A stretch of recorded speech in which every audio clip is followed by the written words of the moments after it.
Okay, thank you, Brother Remo. All right. So, welcome, friends, to NMBF Coffee Chats. This is a Christian platform where we try to gather from different places, different churches, and we try to meditate on topics, discuss topics that are not easily addressed, and that's one of these. That's what we are doing today, and we are so glad. We are so thankful to God for providing Brother Franky Fernandes to us. To speak on this subject of how to plan your personal finances. Especially for the youth, the youngsters, but I'm sure there are also adults here who are eager to learn. And Brother Franky Fernandez is no stranger to us. He has been on NNPF Coffee Chats earlier several times and been a blessing to very many of us. This is, in the end, a kingdom initiative where we do it for the body of Christ. Our brothers and sisters from everywhere, even we hold programs for the greater society as well on social topics, on holistic care. And just a bit of an introduction of our speaker today. Brother Franky Fernandes has spent nearly 3 decades in the financial sector. He's a certified executive coach who trains in the area of personal finances, and he's also teaches in family relationships and also is a certified premarital counselor. So, without wasting any more time, I want to invite Brother Franky to share his presentation on this topic. And after that, we'll be having a time of Q&A. So please hold your questions for that time. If you have any, you could just put it on the chat and it will be addressed later. Okay, over to Brother Franky. Welcome, Brother Franky. It's good to have you here. Thanks, Brother Abhijit. Am I audible? Yes, you are. I think there is a echo I'm getting. I don't know what's wrong. Okay. So, good evening, friends. I know we are I think 15 minutes delayed. I was hoping to complete this by 10:15, 10:30. You can take your time. We are okay till 10:30 or so. Yeah, good. Yeah. So you can have your dinner or sip a cup of tea or whatever. I just had mine. Okay. Am I audible enough? Yes, you are. Okay. So there is lots to cover. So what I'm going to do is I'm going to cover the truths and principles about managing money, covering spending, investing, and giving. Spend more time on the investing part and some time on the spending, and then on the giving. I believe I cannot cover only investing because I need to cover a lot of the other fundamentals also. Okay, so we'll get started. So a quick question before and I ask this always: how many of you own something, anything small or big? Not something that you rent, but something that you own. Just you can send your messages over chat. Just quick, yeah. Okay, computer, a cycle, a phone. Very good. Thank you. Yeah. So I own a house where I'm living right now. So I can say my house. Yeah. Land. Very good. Books, guitar. Very good. Thank you. Thank you so much. I wish I had taken some more time. So why do I ask this question? To share this truth number one. So I'm going to share with you approximately around 10 truths. Okay. Time permitting. So the first truth is that whether it is spending, saving, or giving, we have to remember that God is the only owner ever. Okay. So when I ask a question that, what do you own? We all tell that, even I. And I think practically we believe that, we tell that. But the truth is that God is the owner, right? He's the owner in everything. And that is what the Bible says, that the world is mine and everything in it is mine. So we are only stewards on earth who will be owners in eternity. So that's the wonderful thing about, and that is what scripture tells us. Whoever is faithful in very little is also faithful in much. And this is a parable that the Lord speaks, Luke 16. And there is something very important that we need to see here. It says if you've not been trustworthy in handling worldly wealth, who will trust you with true riches? And if you have not been trustworthy with someone else's property, who will give you property of your own? Basically, what the Lord is telling is, if you do not handle the worldly wealth which we have, we won't get the true riches. That means the true riches, the eternal riches, are dependent on how we manage this worldly wealth. And today we do not have anything of our own because it all belongs to the Lord.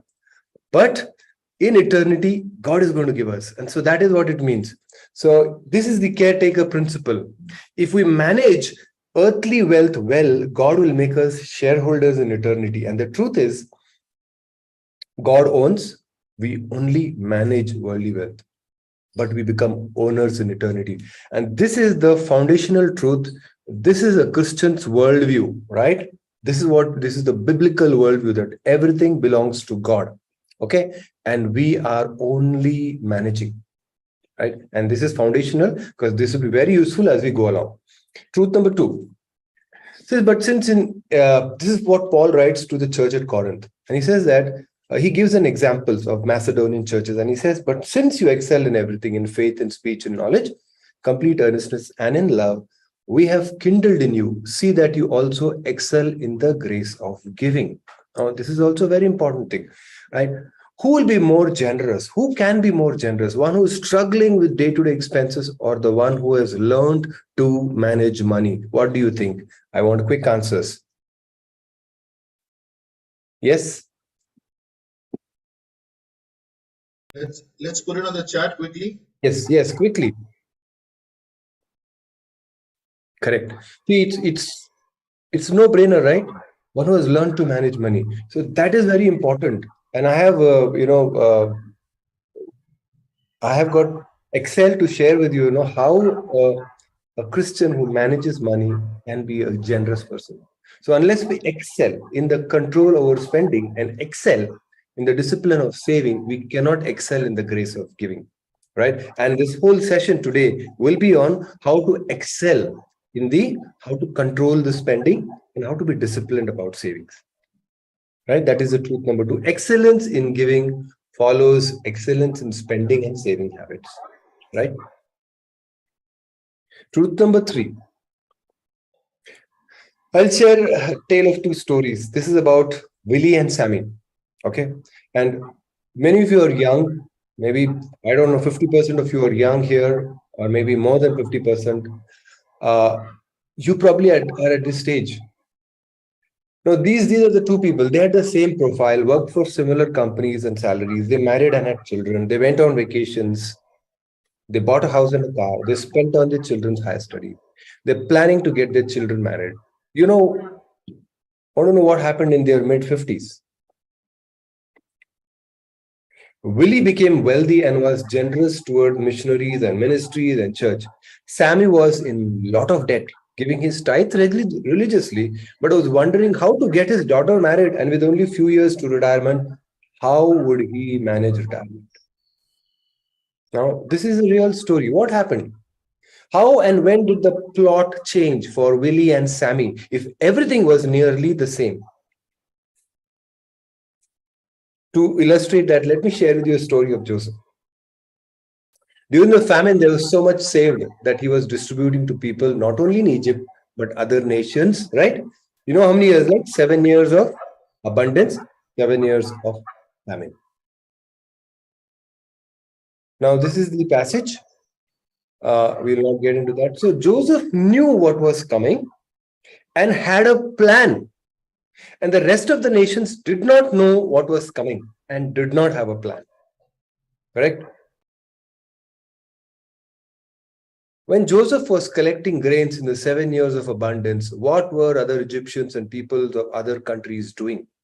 Remember that the famine was not only in Egypt, but across the nations, surrounding those nations, right? Which means they also had abundance. What were they doing? Probably they were enjoying good food and abundant food and even wasting because they didn't know. And this is the real situation for all of us. We will at some point stop earning at 60 years. I know for some of you, 60 is too long, but I'm going to share with you some wonderful truths, how you can use this time till 60. So after 60 is like the famine for us. The passage on Joseph is not about financial planning. I'm just deriving some truths, some principles, right? So why Willie was wealthy and Sammy in debt? Any quick answers? We don't have time actually, so I'm rushing. So Willie was wealthy and Sammy in debt. Why? Any reason? Yes. Sammy did not know how to manage money. Willie managed his money well. Thank you. Yes. Willie knew what was coming and he had a plan. Sammy also knew what was coming, but he did not have a plan. That is the big difference. What do you want to be, Sammy or Willie?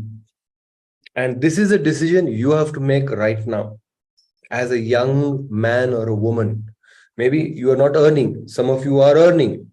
Maybe it's just started earning. But remember, you are in the most, the sweet spot of your life, because you cannot get better than this. This is extremely right time for you, and you will know.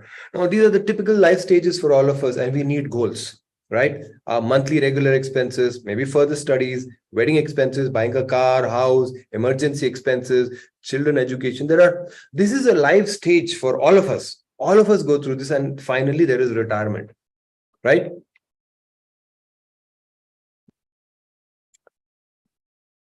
Remember this very, very important thing. Joseph had this. Joseph had a plan. He had a goal, right? He knew 7 years of abundance. What did he do? He took 1/5. He took 1/5 of the grain and he saved. He saved. He saved. He had a goal that in the next 7 years, he'll be able to use that. And that is the goal we all need to have. Many are in debt. Many are in debt because they did not have financial goals. Trust me, I'm a financial planner. I have planned so many finances. I have a lot of case studies. I talk to people and I know that they are in debt because they never had a financial goal. And many Christians, very sadly, they spiritualize this aspect, say that God will provide when the time comes. But you know something? Joseph was not over spiritual. He was spiritual enough to believe God gives insight, but we need to plan, right? God showed him the dream, but he planned it. So trust me, I am actually sharing with you all the dream now. Okay, you have to plan. A financial goal is a must for every rupee that is spent. Extremely important. You must have all these financial goals that I just mentioned. Truth number 4. We'll hurry up in the first, at least 6 truths. We will hurry up because they are more about, foundational concepts. Okay. Now, can you confidently say that one of them is living within their means? Who is living within the means? What do you think? Maybe you can answer over chat. Who do you think is living within the means?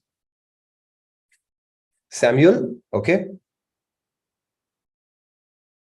Right. It's very obvious, right? You don't have to think too much.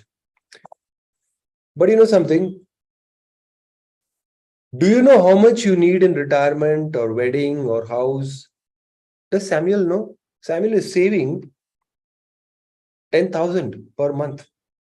But does he know how much really he needs for all these goals? Many, including me, I have done this. We save randomly without knowledge of financial goals and the quantum of money required.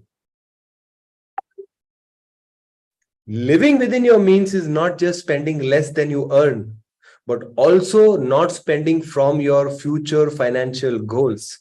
So saving 10,000 doesn't mean that I am not eating up on my other goals. Remember that, right? So this is a sample working for a family. Let me quickly share. This is what I use. And if you want this spreadsheet, just drop an email to me.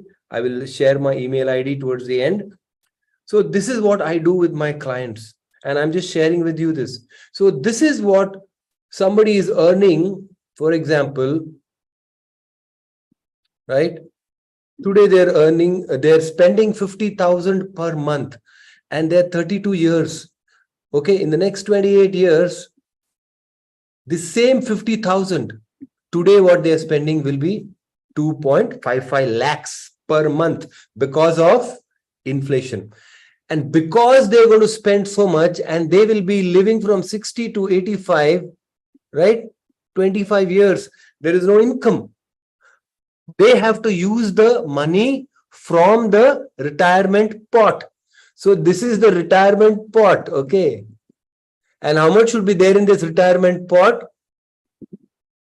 5 crore. There is a calculation, right? That means to survive for the next 25 years, they have to have 5.48 crore. And how to generate that 5.482? In fact, what happens is they already will be getting some PF. I'm sure some of you have PF. Never, withdraw from the PF. Never till you retire. I never did that. And this, the pot becomes bigger and bigger. And I'll tell you why. So finally, they need 2 crore to generate. And how will they generate? By investing 8,300 per month for the next 25 years at 12%.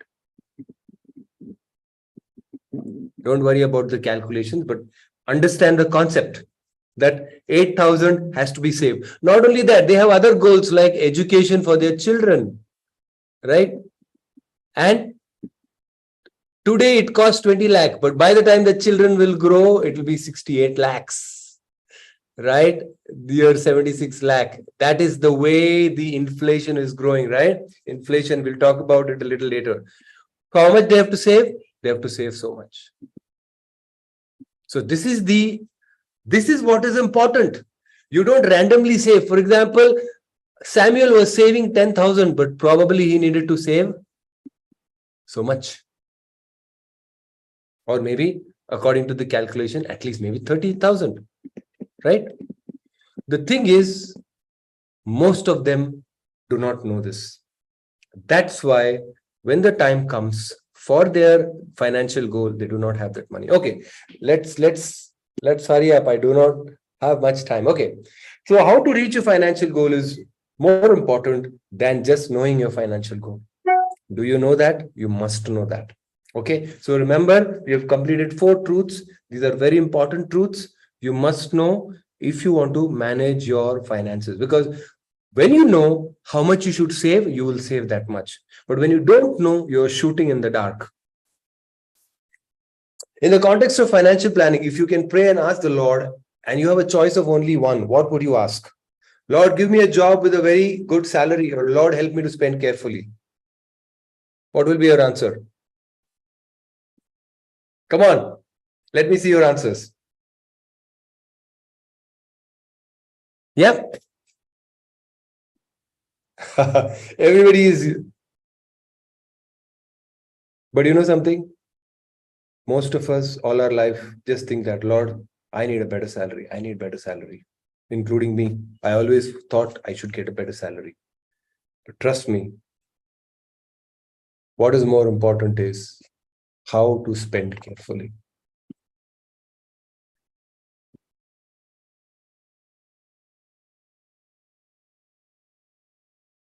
Someone with a very high salary who doesn't know how to manage money will eventually become poor. Poor beings, they'll borrow, they'll struggle. Someone who knows how to manage money, regardless of the size of the salary, will eventually become rich.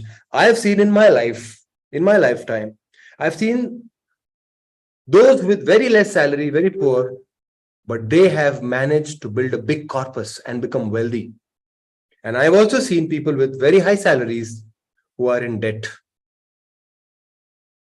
So it is not what your salary, it is how you manage your money. Reasons why people say they don't save: low salary, high cost of living, poor spending habits. What do you think? What do you think is the answer?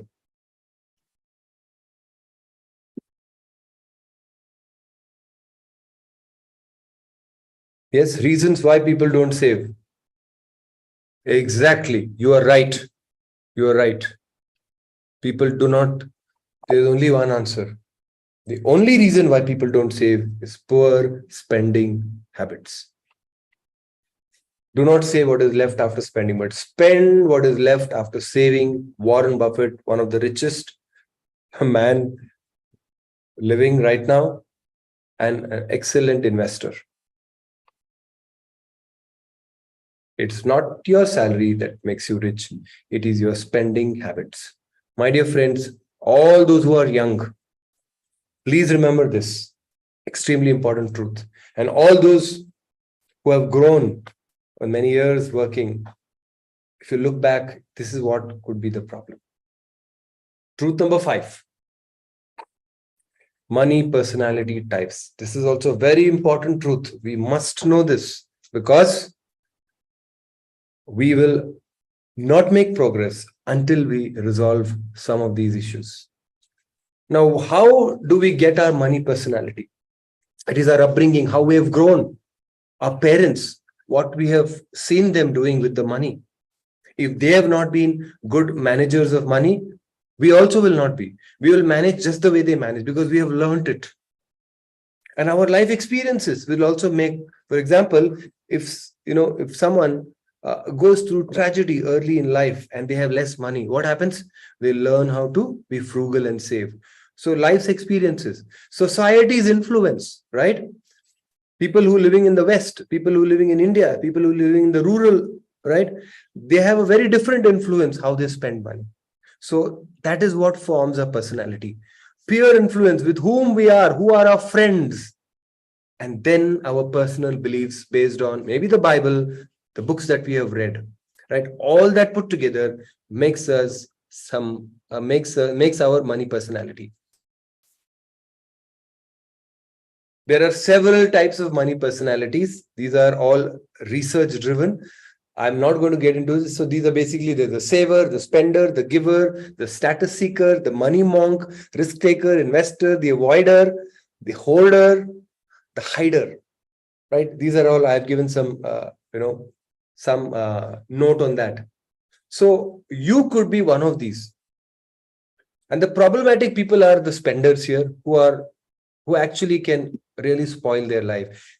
So you should find a status seeker. You want to be showing off big car, a big house, right?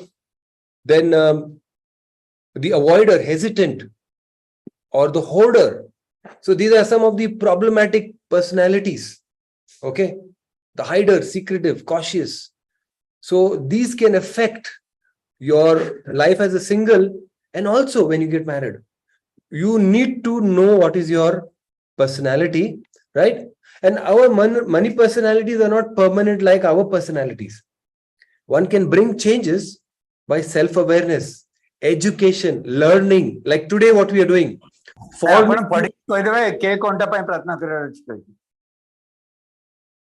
sorry about that. Yeah, go ahead.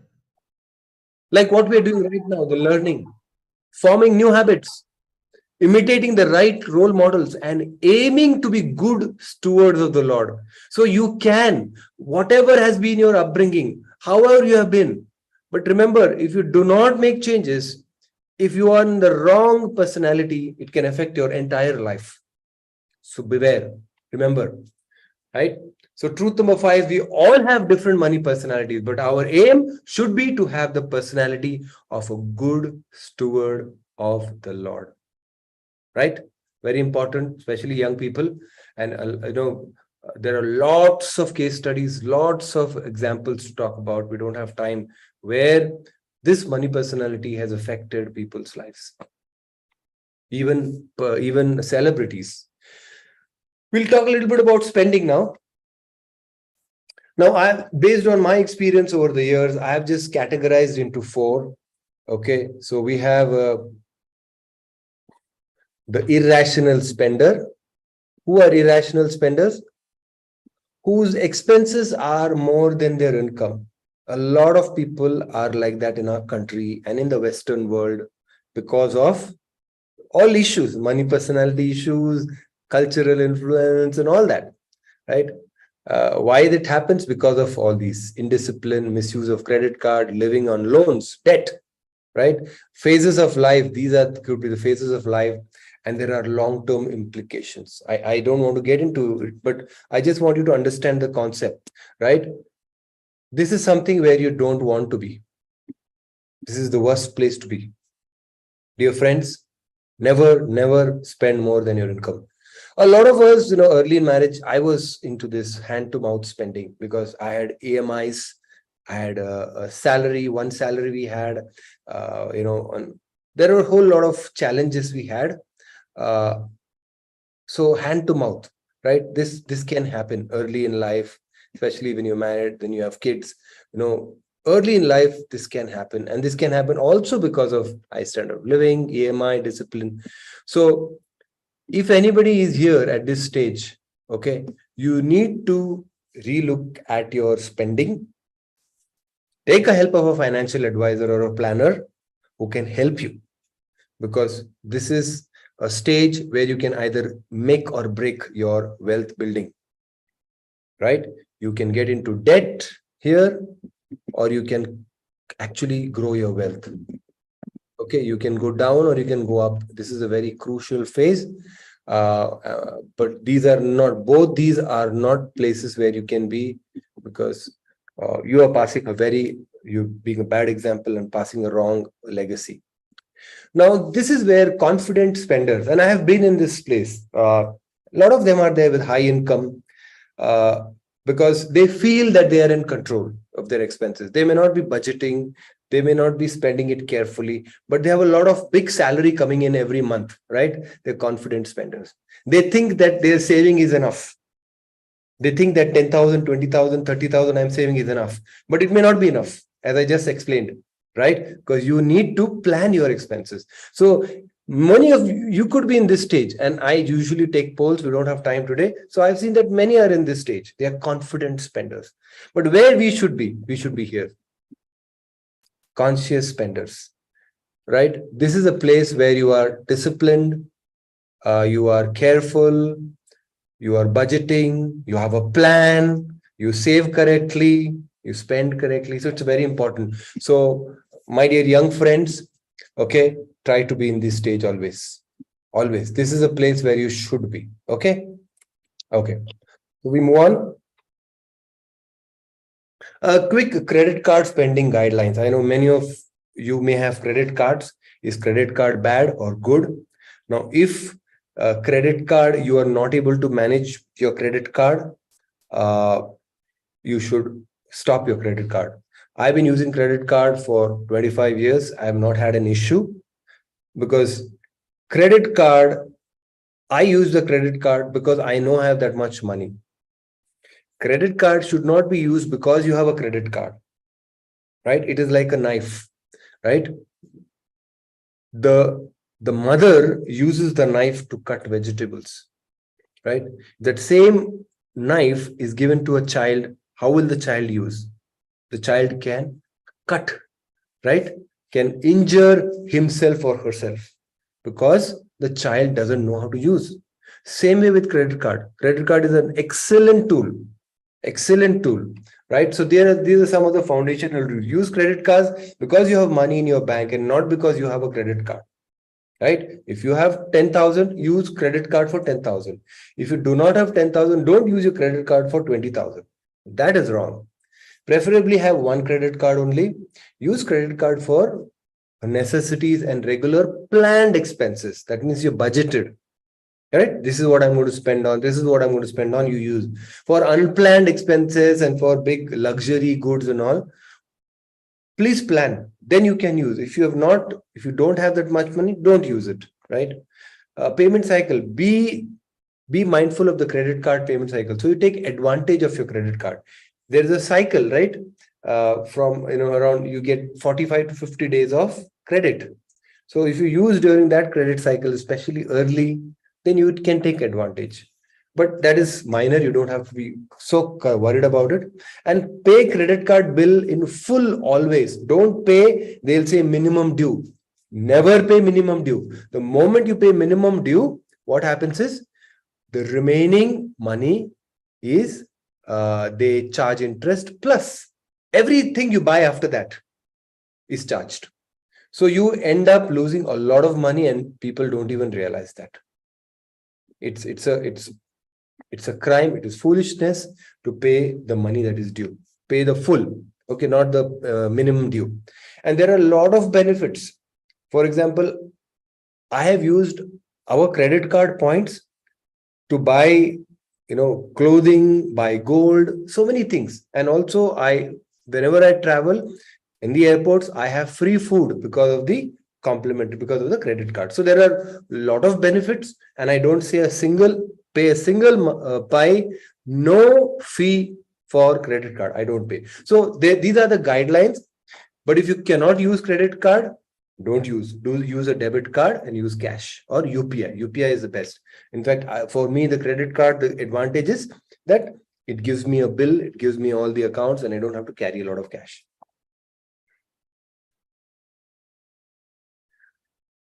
This is what Warren Buffett said. If you buy the things you don't need, you will soon be selling the things that you need. Don't be in this situation. People have been in this situation, right? What is the fruit of the spirit that we need here?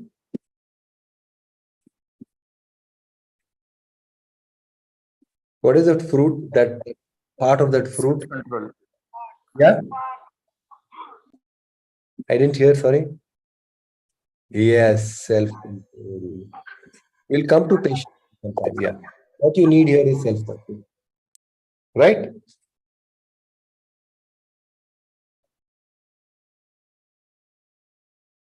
Now, I'll not get into it, but this is a research done by these people, and they've written a book, Rich Habits and Poor Habits.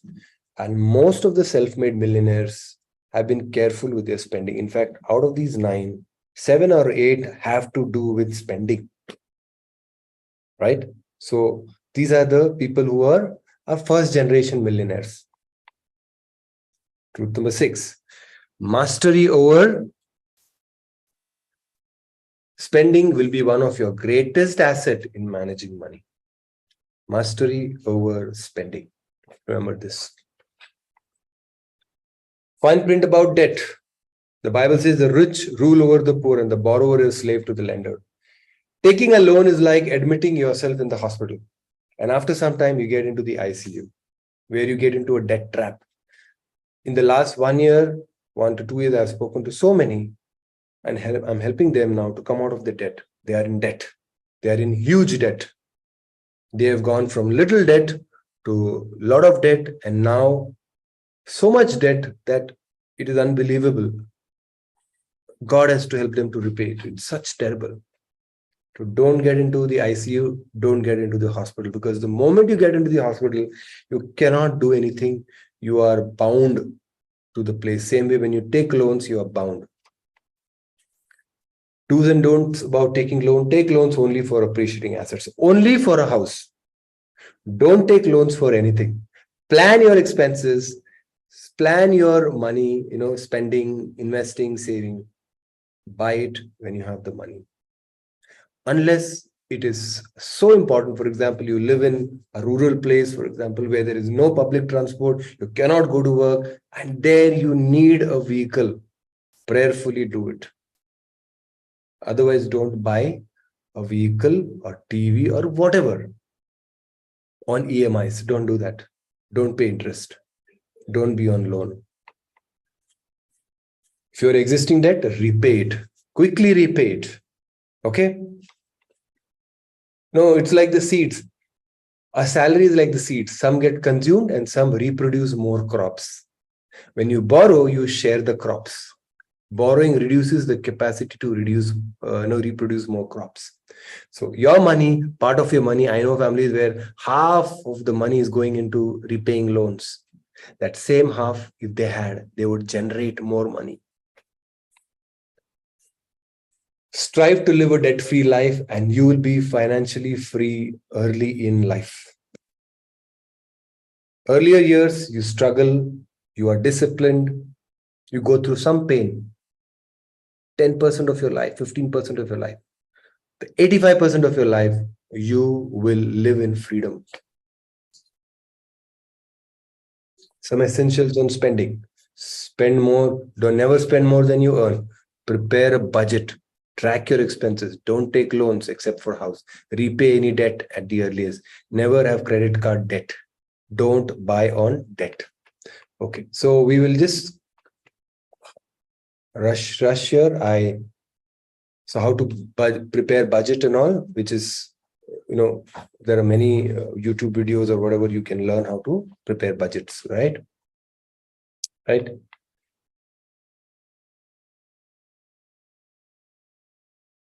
So not all spending is bad. You can spend on building memories. You can spend on buying good books. You can spend on learning, developing yourself, right? Not all spending is bad. Okay, there is good spending also. Truth number 7. So now we have done we have done everything on the spending and some of the fundamentals. Now we are getting into investments. Okay. But even before you invest, there is this truth we all need to know. Uncertainties in life. Dying early. We have seen that during the COVID time. Hospitalization. Losing job. Right? These are all uncertainties in life. They have a very less probability. You don't know, not all young people just die. Not everybody gets into the hospital. Not all the time you lose jobs. The probability is very low. But when it happens, the magnitude is very high. It's very high because when you lose your job, you are in pain. You don't have money. Like some young husband or wife dies, it's so painful. The chances are less. So we need to be prepared for these uncertainties.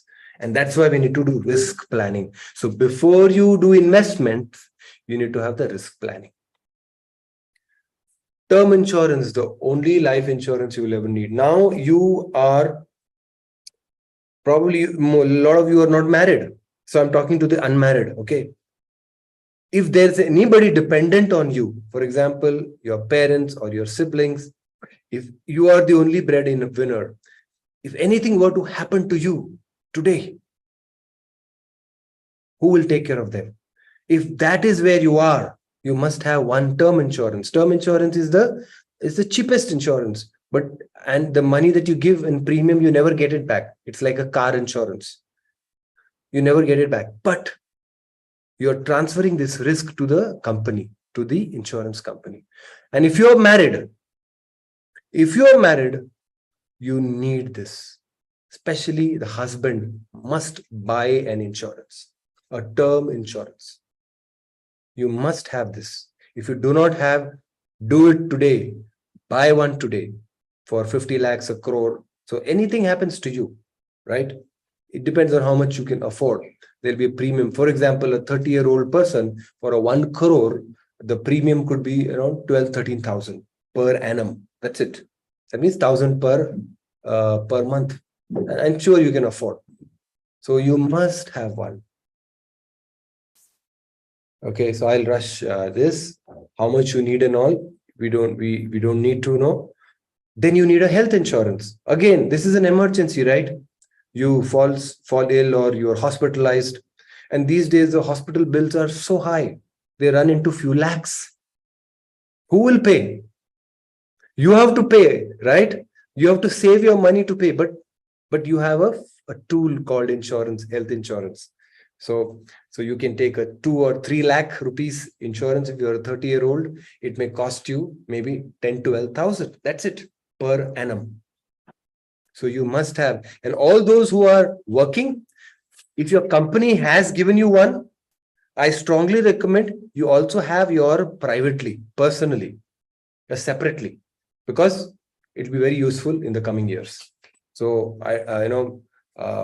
there are other videos of mine where you can watch this, why I tell so, but today I'll hurry up. But you must have one insurance. You must have a term insurance. You must have an health insurance. Finally, you must have an emergency fund, right? Emergencies can happen anytime, right? Set aside 3 to 6 months of expenses as emergency fund. Okay, it could be job loss, unexpected major house repairs, medical emergency, or whatever, right? You get into an emergency situation. So you need Okay, many take loans because they don't have emergency funds or health insurance, right?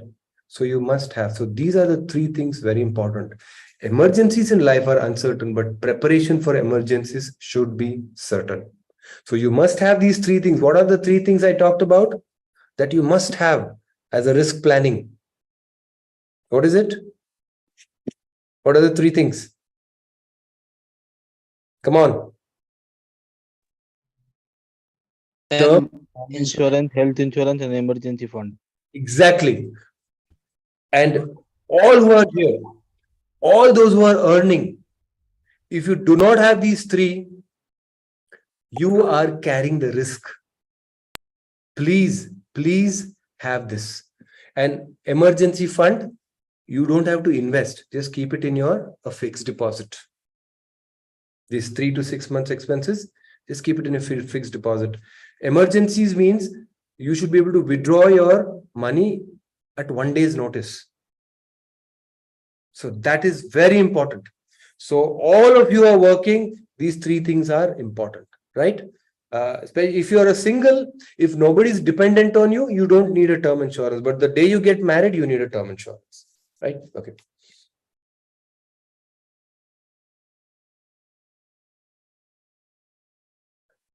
Now we are at the truth number 8. So we have finished 7 truths. So we have now three more truths, and these will take a long time. I don't want to rush into this. This is very important, and I want you to pay attention, right? So I hope you have remembered all those 7 and you've made notes. We will again summarize them. Okay. Now, what is the difference between savings and investments? Savings is setting aside money, right? It is just setting aside some money. Investing is you are actually investing and making your money grow. And we'll talk a little more on this. What is investments? Now, what is the difference between saving and investments? Savings is just for a shorter 1 or 2 years. Investments is more than 2 years, more than 2 to 3 years, right? You're buying a washing machine, for example, or buying a mobile. You save that money.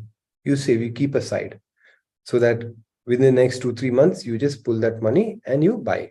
But investments, for example, children's education or your retirement, which is 30 years, 20 years, 10 years later, they're long term.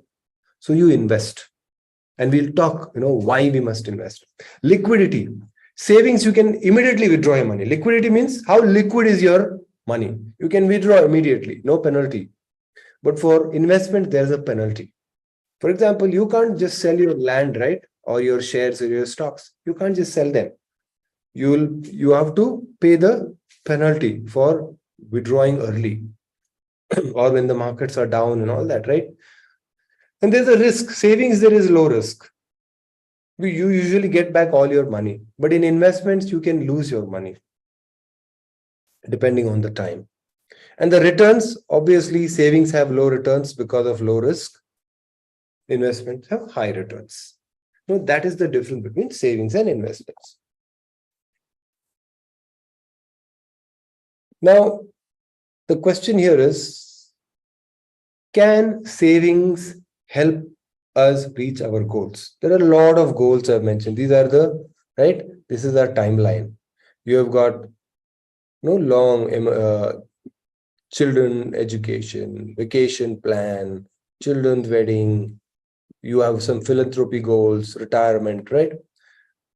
Can savings help you? No, savings cannot help you. Short-term goals can be achieved. Short-term means a year or less than a year. They can be achieved through savings. For long-term goals, investing is the only option. Remember, investing.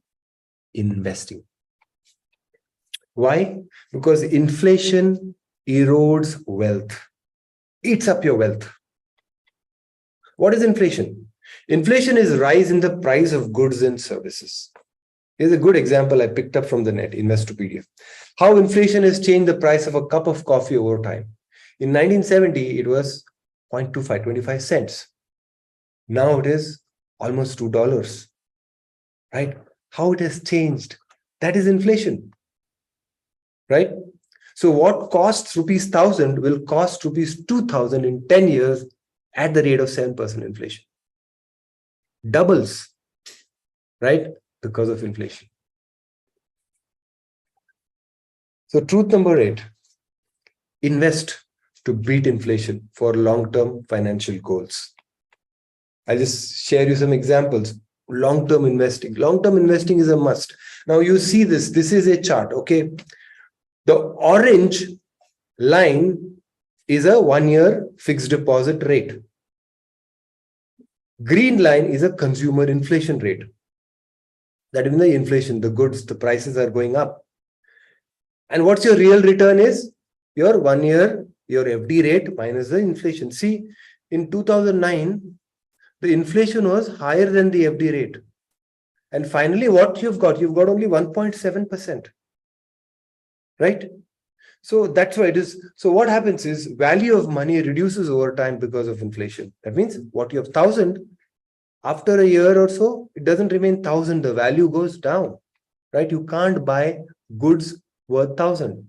Inflation eats into your savings. Interest rates are 4 to 8%. And if the inflation is 4 to 8%, you have no returns.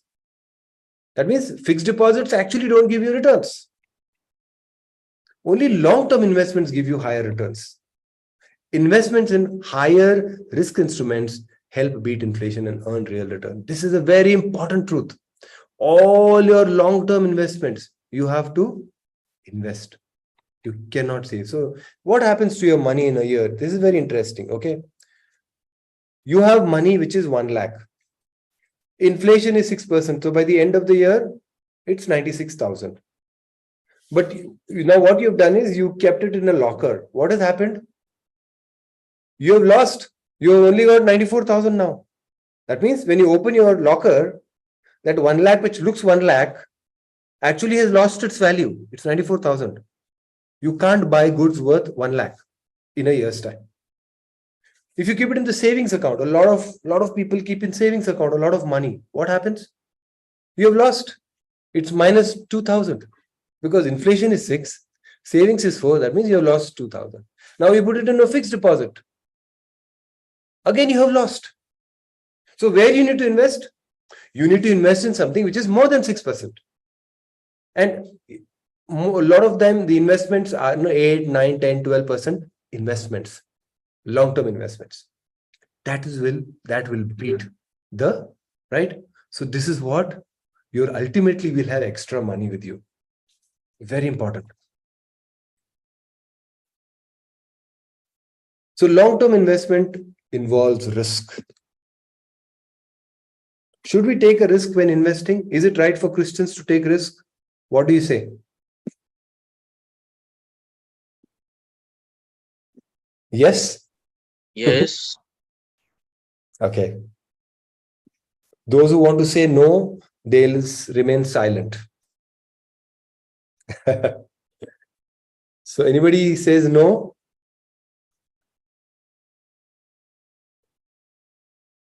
Context matters. Okay. So in terms of investing, long-term investments, obviously, you have to, whenever I look at this story, the parable of the talents, who took risk and who did not? What do you think? There were 3, right? 5, 2, and 1. Who took risk and who did not take risk? Yeah. Anybody? Any answers? The 5 and 2 took risk, but 1 did not. How do we know they took risk? In fact, he who had received the 5 talents went at once and traded with them. Right? He had 5 more. The 2 talents also made 2, but the one who had received 1 talent went and dug in the ground and hid his master's money. And you know what that man said? That I was afraid. And what did the master say? You are lazy. To gain 100% returns, you have to take that risk. Would they have lost some money? Maybe they would have lost some money initially. But they took the initiative, learned probably new things, traded, bought some seeds, some exotic seeds probably, grew something that they didn't know. They did all that for the master. Right? They didn't just put their money into some savings account. There is always a relationship of risk and return. And in life, we take that, right? We take those risks, and these are all calculated risks. Risk is not jumping from the 5th floor. That is committing suicide. That is foolishness. Risk is when you take a chance and say, let me try this. Let me try this new route. I have never gone by car. Let me try and drive. There is a risk we all take. They're not foolish risks. They are calculated risks, right? And they give us returns. You will never get return on this earth, good returns, unless one takes risks. Entrepreneurs take risk, and that's why they have gained the returns, right? So there is a risk. Low risk is low return. High risk is high return. And whose money are we investing? Whose money is this? Whose money are we investing? Any answers? God's money. God's money we are investing. Let's remember that it is not our money. He's going to ask us for an account. What did he do? You can't say, no, I was afraid. I didn't know anything. I just kept the money in savings account. I didn't know those investments. I was worried. I was afraid. Right? See, if you have the right perspective, it is not greed or fear that should drive us to take the risk, but the sense of responsibility as stewards. If you don't know, read up, learn, attend seminars like this, take the initiative. Don't just say that Lord will take care. I'm not good at finance. Many say that to me. I'm not good at finance. Oh, my husband is good, my wife is good. Oh, I don't do. No, you have to know it. God has entrusted you, right? And these are the long-term investments. We'll talk a little bit of them. For example, the stock market, equity mutual funds, index fund, NPS, PPF. These are all the long-term investment options, right? Because these will give you returns 12%, more than 9%, 7%, right? They're more than the inflation. That's why they are long-term investments. Let me quickly talk about mutual funds. Some of you who do not know. What are mutual funds?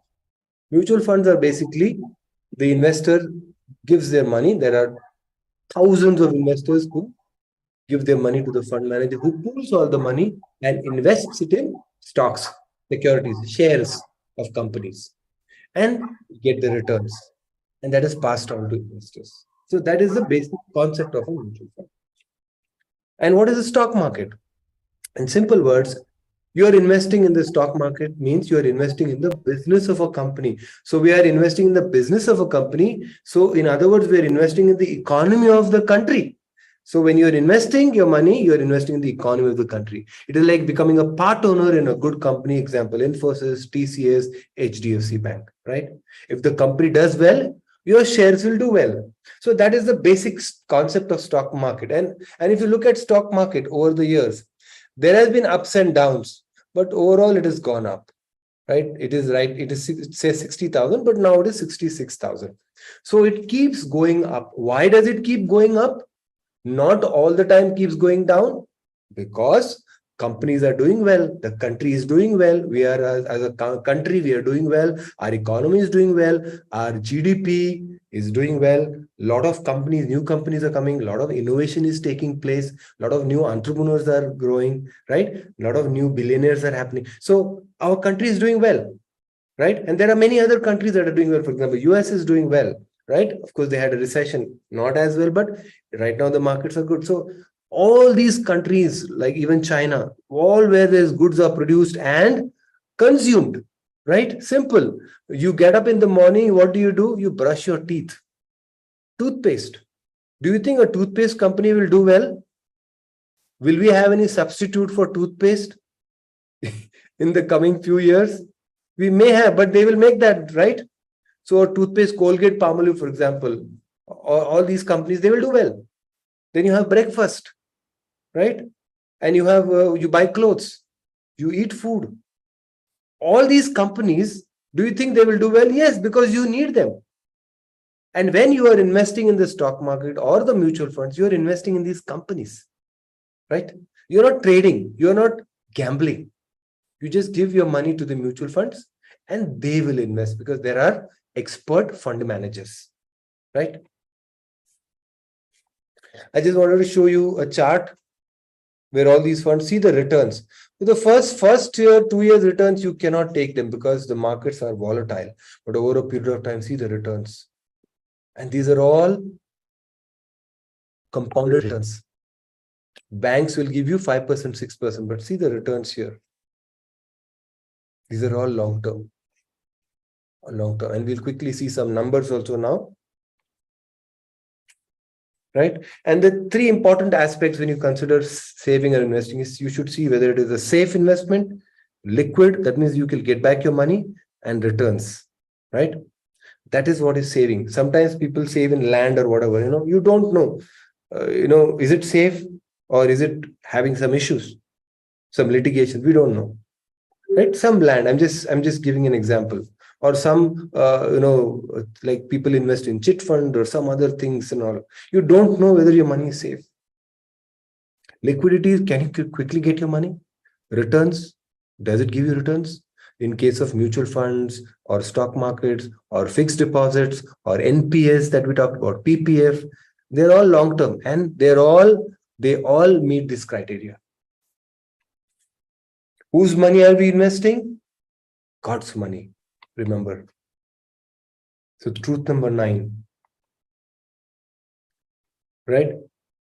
We did the truth number. Now truth number 9 is start investing early. There's a cost for the delay. All you young folks, you have no excuse. After today's session, you have to invest and invest early, right?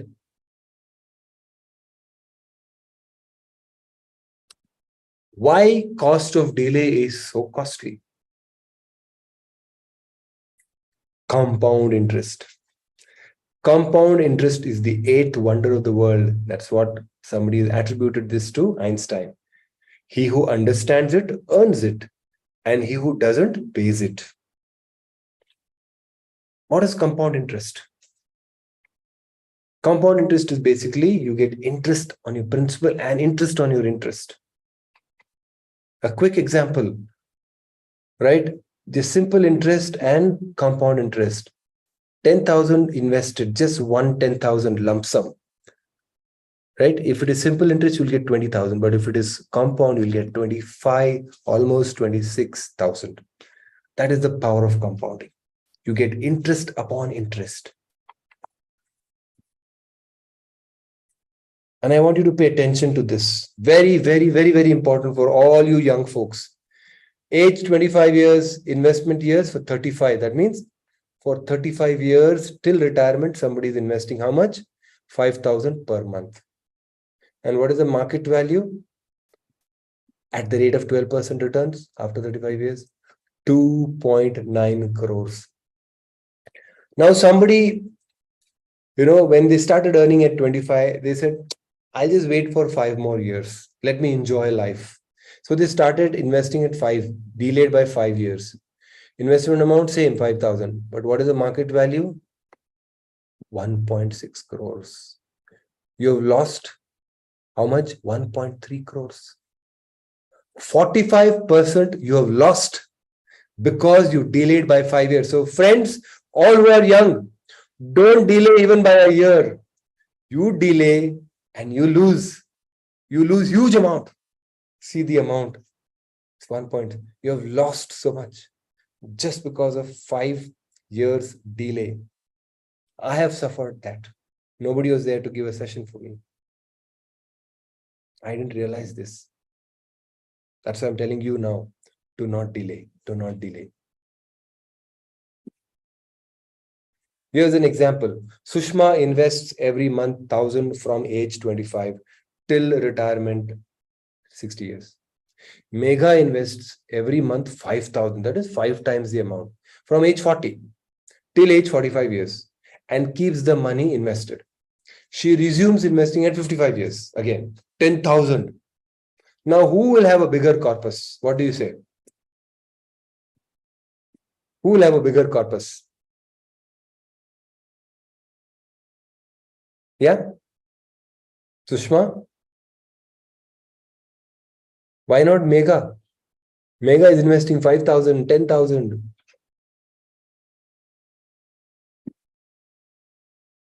Sushma, very good. You know what is the difference? Sushma is definitely. The difference is, Consistency. sorry? Consistency. Yeah, there's a huge difference. Sushma was regularly investing little money, but regularly investing. And that's why the power of compounding has helped. Early and steady wins the race in wealth accumulation. Early and steady. So all who young people here, start early and steady. Stay invested regularly. I was just talking to a client of mine who has got 33 years to retire, okay? And she's investing 10,000 per month for the next 33 years. 10,000, let's take 30 years. 10,000 per month for a year, it is 1 lakh 20. And in 30 years, it is 36 lakhs. You know, what will it be? This 36 lakh, what will it be in 30 years or in 33 years? Any guesses? Any guesses? This 36 lakhs. She's actually investing 36 lakhs. 10,000 per month for the next 33 years. What do you think? What would that become? 36 lakh will become 50 lakhs? 1 crore? 1.5 crore? What do you think? Anybody? It'll be 4.5 crore. 4.5 crore. That is the power of compounding. That is the power of compounding. Just 10,000. If you invest 10,000 for the next 30 years, you will get that much. That is at the rate of 12%, but mutual funds can give even more returns. You don't know. Right? Consistent savings, not quick rich schemes, right? Get rich quick schemes. Wealth gained hastily will dwindle, but whoever gathers little by little will increase it. Right? Faithful. Right? Consistent. Invest regularly and consistently. Set aside every month a fixed amount and invest. What are the benefits of long-term and systematic and long-term investing? Brings a discipline, power of compounding, and advantage of rupee cost. When the markets go down, you get more units, right? So you don't worry. Markets go up or down, doesn't matter. When the markets are down, you invest more. I did that during the 2020 COVID. I saw the markets were down, and I was not worried about the retirement. I had many more years. I started investing. And those investments have given me huge returns now. So, right, regular investing, 70,000 from 1996 to 2010, right? Around 14 years, 70,000, then 111 lakh. In PPF, it gave 43 lakhs, 9%. But in mutual fund, it gave 23%. Compounded annualized growth rate, 2.95 crore. Somebody who invested in 1996 regularly till 2016. See the power of compounding and regular investing. Regular investing. Be regular, be disciplined. This is a biblical principle, right? This is from 2011 to 2021. 10 years. You invested 1 lakh 20, but that has become 4 lakh 9,000. And now it will be much more. How to invest in mutual funds?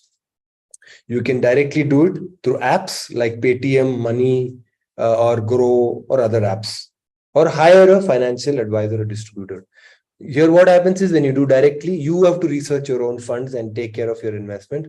But if you hire a financial advisor distributor, you invest, they will choose the right funds for you and they will track your investments. So you can do, as a young person, you can decide what you want to do. Okay.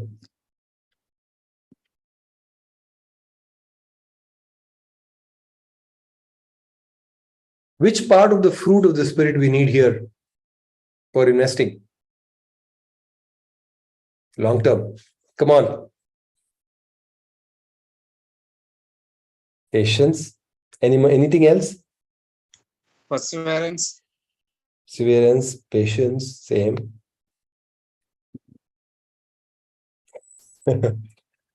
Yeah, we need patience and faithfulness. You need to be faithful. You need to be very faithfully doing it. Patience, wait for it. Don't live by sight. I want to see it next year, how much it grows. You have to wait for 10, 15, 20 years. That is when you will see the fruit. Remember, life expectancy has gone up. People are living longer now. That means people are living beyond 80 and 90. You will, according to God's will and the way things are, you will grow more. You will be at the risk of living longer. And you must plan your retirement now. In fact, retirement only means that your money will stop coming in, right? That doesn't mean that you retire from activity, but it's basically the money that we're talking about. Truth number 10, we have reached to the last truth now. Sam eats sweets and junk food often, and Jim eats salads and fruit. Sam doesn't take any supplements. Jim takes. Sam works. Jim works less. Sam works more. Sam has never done a full body health checkup. Jim does. What is the difference between these two?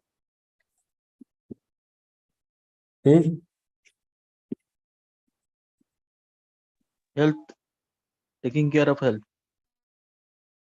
Okay, health. Why do you think so? Habits.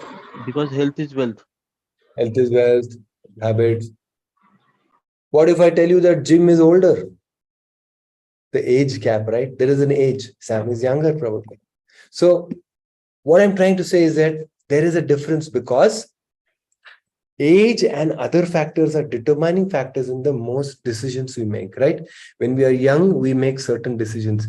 When we are a little older, we take certain decisions. When we are very old, we take certain decisions. Why? Because of the age, because of our choices, because of the circumstances, because of the needs, right? Same in investing. Investing in different types of assets depends on the risk capacity, risk appetite, and risk tolerance. Not everyone can invest in all the risky things. No, there's also a gradation of risk that one invests, and that is what is called as asset allocation. Asset allocation is a result of different outlook towards investing and the time horizon of the goal. If you have in the next 5 years, you need something, you will allocate your asset in a certain asset. If you need it after 20 years, you will allocate in a different asset. So we all have to look at the asset allocation. So asset allocation is an essential part of investment process.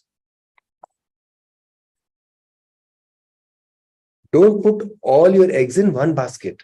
What if you had all your money in property and the land prices fell? All your money is gone because it all fell. What if you have all your money in one bank FD?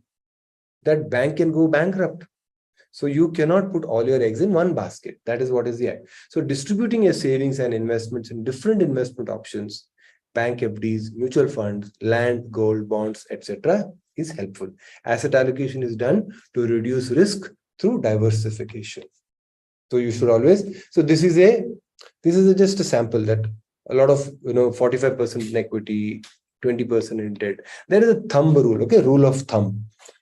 It's 100 minus your age.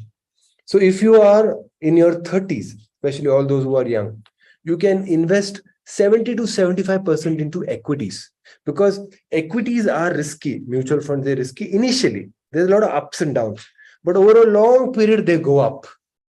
They go up. So you can afford to because your retirement is many, many years later. But for a person like who is in the 50s or 55, right? What will their investment be?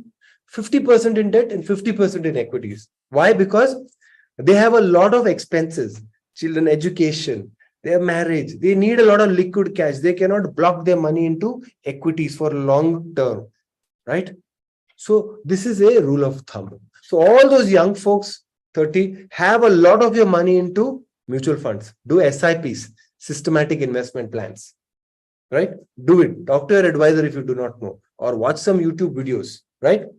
But you invest most of your money into that. Okay, so let's take a quick summary on the truths. Okay, So it's 10:20 now. So truth number one, God owns, we manage worldly wealth and become owners. Okay, just do one. We'll just take 2 minutes here. What do you remember? What are the truths you remember? Come on. What is the truth you remember which is very personal to you? Risk management. Risk management, yeah, uncertainties in life. Have you written down? I think I wish you had written it down. What is the risk? What is it? What is the truth? That is truth is the um Don't tell me the number. Number is okay, but what does it say? yeah, health insurance and term insurance, and another is emergency fund. Correct. So that is the truth. Correct. So what is the truth? Uncertainties in life are no. The probability could be low, but the magnitude is high. So uncertainties in life, you should be certain by making those decisions. Yeah. What is the other truth? Come on, I want to hear from you, friends. There are 65. I'm 64, excluding me. Truth number six: mastery over spending will be one of your greatest assets in managing money. Excellent. Thank you so much. I'm really happy. Very good. You remember this truth? I'm telling you, you will, you will actually create wealth. Then, come on. I'm sure all of you are you having dinner?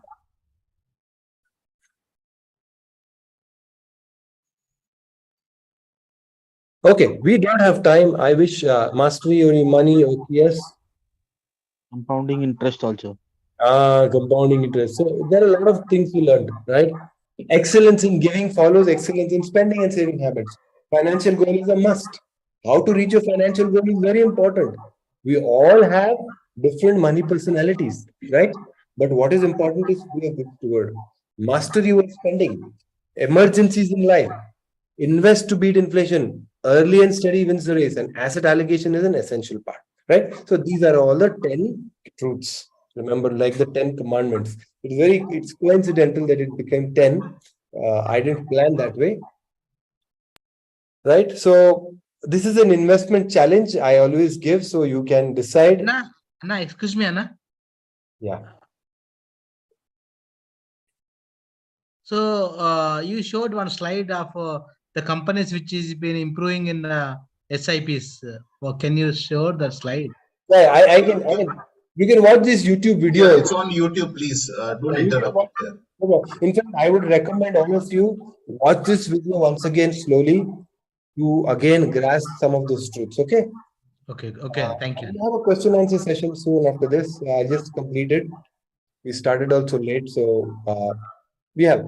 So now, very important truth as we conclude. Okay, I'm just these are last few slides I'm going to do now. The very, very important truth. Okay, in creating and using wealth. Don't put your hope in wealth. Don't put your hope in wealth. Okay, the Bible is very clearly tells us that. Okay, command those who are rich in this present world not to be arrogant, not to put your hope in wealth. You will build wealth. After this session, if you follow all these things, you will really build wealth. But don't put your hope in it. Continue to put your hope in God. He's the one who will provide you. These banks can fail. These mutual funds can fail. The country can fail. But God is going to provide you. Remember that. Okay. So, managing money as becoming a good steward is to please the master, right? But trust him to provide for your needs. You don't think that I am providing for my needs because I managed it well. No. All this is because of God's grace. And all the money that you're managing is God's, right? You are receiving the reward for managing God's money. You can't take credit. You can't boast, right? We cannot do that. What is the right order? We are coming now to the close, last few slides. What is the right order according to you?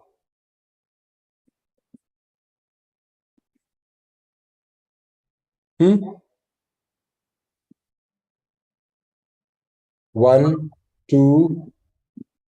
Okay, save, give, spend. Somebody said two, three. Give, save. Okay, somebody says two, save, spend, give. Yeah. Anybody else? Come on. You have to just type. Don't be lazy. I'm doing all the talking.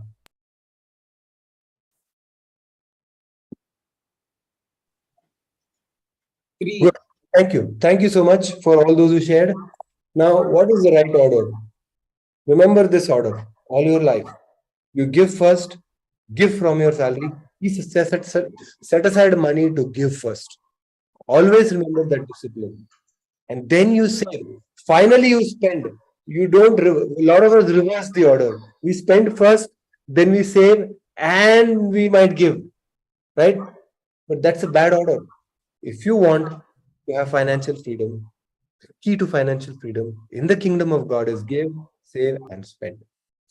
Right? Simple living for every stage of life. Practice this simple living. You will give more, you will spend less, and you'll have enough savings. Trust me. But godliness, contentment is great gain. So we brought nothing into the world, we can take nothing out of it. Okay? Be careful with your money, spend less, save more, give more, so that you can build God's kingdom. Aim for simple living. Your giving will go up, your spending will go down, and your savings will be just enough for this side of eternity. Increase your givings and savings and decrease your spending percentage. Your spending will be large in quantity, in number, but the percentage has to go down. I'm just giving a suggested percentage. Okay, giving 15%, saving 15%, and spending 70%. Over time, you can decrease spending and increase giving and saving. Later, you can increase giving and decrease savings. Right? Earlier years, savings will take care of the later on savings. In your retirement years, you don't stop giving, but give as you like. That is what is the truth, right? This is the suggested for 15, 17, 20, 25 also you give. You say 15, 16, 18, 22. Spending is, right? Spending is 50, 50. You reduce your percentage because spending is a huge part of our, disbursing of money. And this is a discretionary for all your clothes and shoes and mobile phones. Keep reducing that, right? So this is a suggested spending percentage. Now I've come to the close, almost closing. This is a good book called Treasure Principle. If you have not read it, please read. It talks about the dot and the line, and from that dot and the line, I picked up some truths which I want to share with you. Where would you invest more, in time or eternity? This is the time dot. This is the eternity. Where would you invest more? In the dot or on the line? And how do you invest in the line? How do you invest here? Can somebody tell me? How do you invest here? Anyone? Quick response, please. How do you invest here? How do you invest in eternity? Do Anyone? not store up for yourself treasures on earth, but store up your treasures in heaven by giving, by being generous. Yes. And as remember, if you are able to manage your money well, you can give much, much more. Right? Right. Savings and investment. Let your investments in eternity exceed your investments in time.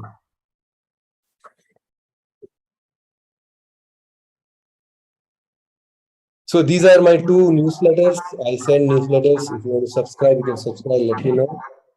And that's it from me. Yeah. Thank you. Yeah, thank you so much, Brother Frankie. Truly, for at the end of the day, serving the Lord by serving His people, freely and graciously. I do not know, Brother Frankie, you've already been so generous with your time. If you do you have few minutes more to take questions or? Yeah, I can take questions. Okay. So for those of us who are online, we'll be just starting another streaming for questions. In the meantime, Brother Frankie, you could put your email down in the chat for those who want to, as you